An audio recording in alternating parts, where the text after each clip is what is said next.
Hey guys, welcome to Chaotic Stupid Gaming. I'm Ben. I'm Tony. Hey, Ben, you notice anything different? Yeah, it seems that suddenly we've been cured of our blurriness syndrome. Oh yeah, blurry person syndrome. That debilitating disease that affects low budget, low talent YouTubers like ourselves. Exactly. Oh yeah. Have you noticed we're not drowned in shadow anymore? Yeah, it's kind of weird actually. I don't like it. I don't know. You look different. Thanks, man. Yeah. Speaking of Shadow Armageddon. It's the topic of this video. So Shadow War, they sold out. Yeah, it turns out when GW comes out with a quality game, people are willing to buy it and buy it all. Yeah, and we've been playing a lot of it over the last couple weeks. Yeah, the last week or so, a little over a week. Yeah, been having a ton of fun. Mm-hmm. Yeah, trying all the armies. Yeah, all the new armies. Speaking of new armies for it, there's rumors, and we have it on pretty good authority, that Shadow War is going to continue to get support into the future. They're going to release new factions for it. We've heard. Yeah.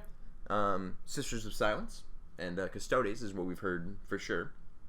And other than that, I think it's a really good idea for them to release rules. Yeah, especially for those two factions, because there's like one unit each of those. Just one box. Boom. So, there's your kill team. Yeah, and then you can play those in your 40K games. Just that one unit coming in. It's a good way to start collecting a new army. Right. Exactly.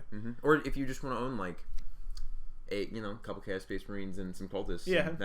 Then you can do that too. Yeah. It's really good for their sales. It's cool because it doesn't have the buy-in that big game 40K does. Yeah, and you get to play all the armies you want. Yeah, you get to. It's pretty exciting. Which is pretty dope. Other new factions they could do. We were talking about this. They could do the Fallen.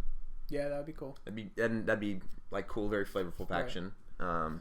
They could do Daemons, which would be a whole expansion's worth because they do all 4 of them.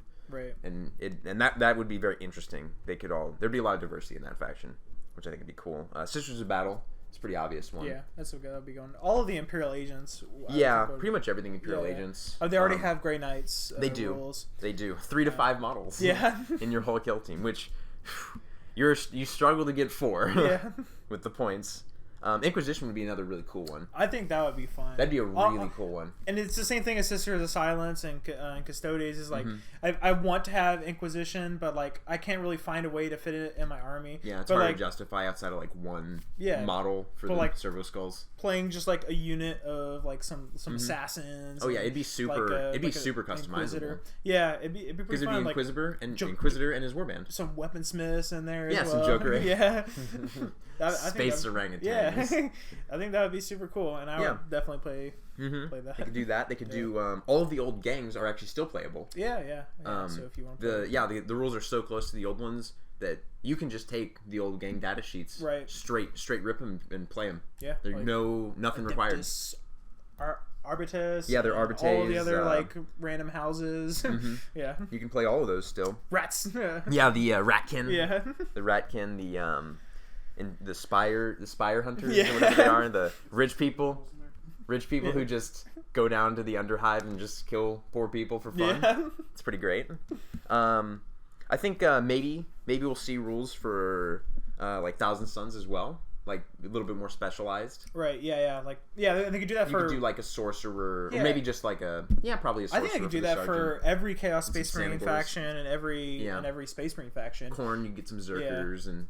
Yeah, that'd be cool for him to release a White Scars and you have scouts with a bike. Yeah, or they do Raven Guard and you have scouts with an Assault Marine. They're pretty cool, I think. Yeah. They all have special rules for them. I think and so because of the way they've sort of released it with Shadow War Armageddon. Yeah, they could do Shadow War Fenris. Yeah, Shadow War Damocles. Yeah, Shadow War, Cadia. Yeah, Shadow War Battle for Macridge. All sorts of things, and it would fit well. It'd be a good way for them to release. It really is a good way to get people interested in another faction, right? Because it's a low entry price. It really is. It's just one box, boom, you're done. It's I'm really excited for what this is going to do for 40K. Yeah, it definitely has a lot of potential. Yeah, it's a really good way to enter. Yeah. They could do a Shield of Ball release and do some NIDs. Yeah, that'd be cool. Yeah, a little bit more variety. They've released rules for a lot of these already, but they could do more because in the Shadow War Armageddon book itself, there is rules for the Space Marine Scouts, Cadians, Guardsmen I should say, and Orcs. But then each individual one has a list of factions that they could be, So like you could play basically any Space Marines, and those are your Space Marine scouts. Right. And they have some of them have different rules that affect them differently. Like Space Wolves have the rules for them because of the like you can't take recruits. They each one could have different restrictions. Guardsman has all the different regiments that everyone knows and loves. Yeah. And orcs have the different orc hordes, which is pretty great. But more importantly, for like releases, we're not really looking for like new rules for the factions. What we're looking for is like new missions and new terrain mission types. Yeah, this would be a very good way for them to release terrain. Yeah, I could see them doing a lot of like. We're gonna put out like how a couple weeks ago they released the Eldar terrain, Eldar and the Death World terrain. Right. That could have been a whole thing. Yeah, like that could have sold a lot of models. That could have been They could have packed in some Eldar, Dark Eldar, like Harlequins in there. New missions and things like that. Yeah, new missions. They could do all sorts of crazy missions with this. Right. Like you were saying, like maybe one side has a Carnifex or some like big model like that, or like a big tank or something. Yeah. A Predator or something like that, and like one side. big thing. Right. But the other side has the element of surprise going for them, and maybe like some special gear for that mission. I think it'd be fun to have like in these small like squad versus squad games. I think the most fun missions are the ones that are like asymmetrical, where one side has a different goal than the other side. And we saw some of that in this one in Armageddon, those are with like the raid, for example, where one team is sneaking up and trying to like get into the opponent's base, or like ambush, where there's different deployment rules. I mean, they still have the kill team fight, which is where you just kill each other, and they still have just secure objectives. Yeah. But they can get really into it because there's only a couple models. Get some complicated. The games don't take long to run. Right. Yeah. And this like kind of like fun like 5-on-5 kind of guys, like where I'm okay with playing unfair game types, like fun. Yeah. Because like worst case scenario, you're in it for like 40 minutes. Right. Exactly. Yeah. And they could even release like new types of campaigns, because maybe they do like Warzone Cadia, and it's whatever Imperial remnants are left on Cadia now that it is consumed by the Eye of Terror. Spoiler for a book that came out 2 months ago. I think everyone knows that. It was called Fall of Cadia.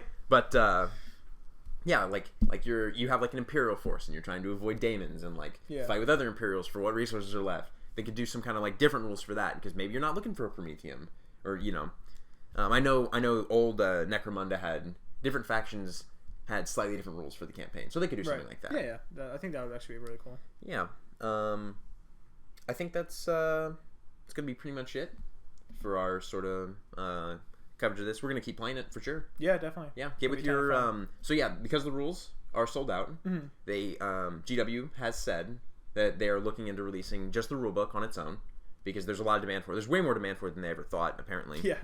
But if you can't get a hold of the rules, get with your local gaming store and try and get a campaign going there if there isn't one already. Yeah. Yeah. Should be kind of fun. Yeah. It's a good way to get into the hobby. Yeah. So that's going to be it from us, guys. Yeah. Check out our next video. Yeah. Where we talk about the crew decks. I wish. Please.